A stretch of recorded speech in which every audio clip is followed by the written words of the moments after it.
It finally came. So I had to send the other one back because it didn't work. It didn't turn on when I turned the thing on, and the battery was fully charged. But so I sent it back, got this new one in the mail. It works like a charm. Super excited. Let's get into the leg day.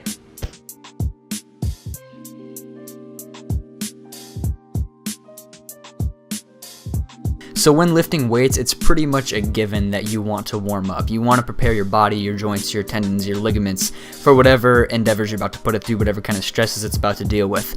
Well, when you're training legs, that's especially important because chances are you're doing some kind of squat, deadlift, leg press. You're maximally loading your body. That's pretty much the heaviest loads it's ever going to handle. So what I did here is wrap the band just right around my lower thigh just to kind of help warm up my glute medius, minimus, maximus as I'm getting my quads and hamstrings ready, just hitting a couple sets of bodyweight squats with this band.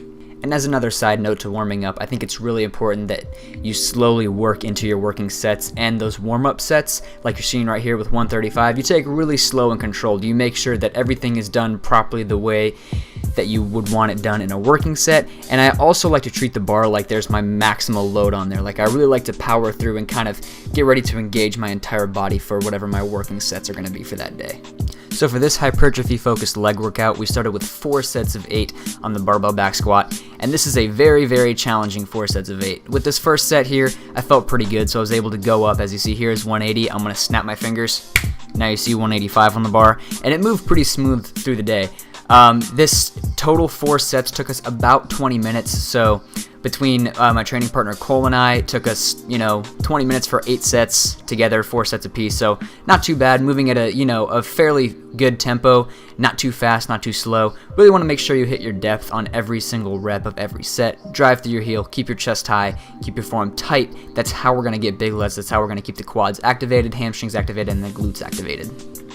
So after these squats, we were right onto some stiff leg deadlifts, and these are honestly one of my favorite movement for hamstrings and just general posterior chain growth. If you don't know what posterior chain is, it can generally be referred to as pretty much every muscle in the backside of your body, but here I'm pretty much just talking about your glute maximus, your hamstrings, even your calves a little bit, and your lower back. So as you can see here, typically the way I advise people to do this movement is you want to slide the bar down your quad until it passes your knee. Then you go about halfway down your shin, and you can keep the bar, maybe 1 inch to 2 inches in front of your shin. Really, the whole point here is you want to keep the bar, the weight above your midfoot, above your center of gravity, while keeping a neutral lumbar, and really just stick that ass out so you can bring it right back in, train your glutes. You get hamstring activation because that's what does hip hinging, and this is just an awesome exercise, guys, and to me it's really overlooked, especially by people who are trying to build general strength. So in addition to hip hinge being trained by hamstrings, another very important motion that hamstrings do is called knee flexion. And what that is essentially bringing your heel to your butt. So we went right onto the lying leg curl machine. Now, since this is more of an isolation movement, I like to do it for a little bit higher rep range, doing 3 sets of 12.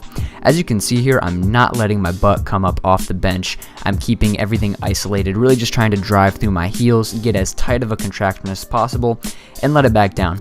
I personally like to pull my toes close to my chest because that gives me a little bit of calf involvement and helps me out of the bottom of the motion a little bit, but still the majority of the work is being done by your hamstrings. I think that getting some kind of leg curl for knee flexion is super important because a lot of people will sit there and squat or leg extension for days and they don't develop their hamstrings enough. And so I think it's really important to get some more hamstring work in because they tend to be underdeveloped, and that's actually a reason why a lot of people have a lot of knee pain when they squat, is because naturally their body wants to come up on their toes, press through the quad, and put all that pressure on the knee. So training your hamstrings is something super important that gets overlooked way too often. But did 3 sets of 12 here, and it felt awesome, getting a pump. I definitely felt it for the rest of the workout. And you'll notice that this is the only other isolation movement we did today besides calves and abs. I don't really think it's necessary for quads at all because I personally have quads that are way too big, and 9 times out of 10, someone is going to have more quad than they do hamstring, so I think it's way more important to get some hamstring isolation work. So I'd rather keep to the compounds and then keep my isolations where I actually need them. So after the lying leg curl, we just finished legs today with some seated calf raises. When you do calves, you really want to be sure that you're incorporating not only the standing but the seated. You can either rotate it between workouts or get maybe 1 or 2 sets of each, depending on how much you want to develop your calves. But the standing calf raise does incorporate a muscle that the seated does not, and the seated emphasizes the muscle that the standing does not. So just something really important to keep in mind when calf training, when looking for that total development. Today on calves we did 2 sets to failure, and that last set is a drop set where you do maximal reps with the first weight and then cut the weight in half, maximal reps again. Really kills your calves, and because calves are such a small muscle group that I don't think need that much attention, again, for me personally, I don't like to spend a ton of time there.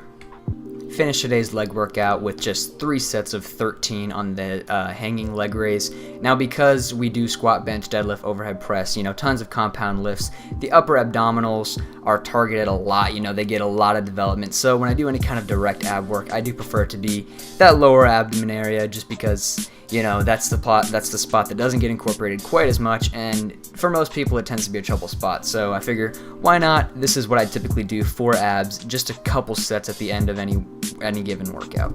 Alright guys, well that's going to do it for today's leg workout. Go ahead and give this one a try. Let me know what you think. Get yourself some big ass legs. This has always been one of my favorite routines to do just because it's so simple and it just works well. You really want to stick to the basics when you're just trying to develop muscle. People overcomplicate the process all the time. I'm Alex Chris Martin. I will see you in the gym.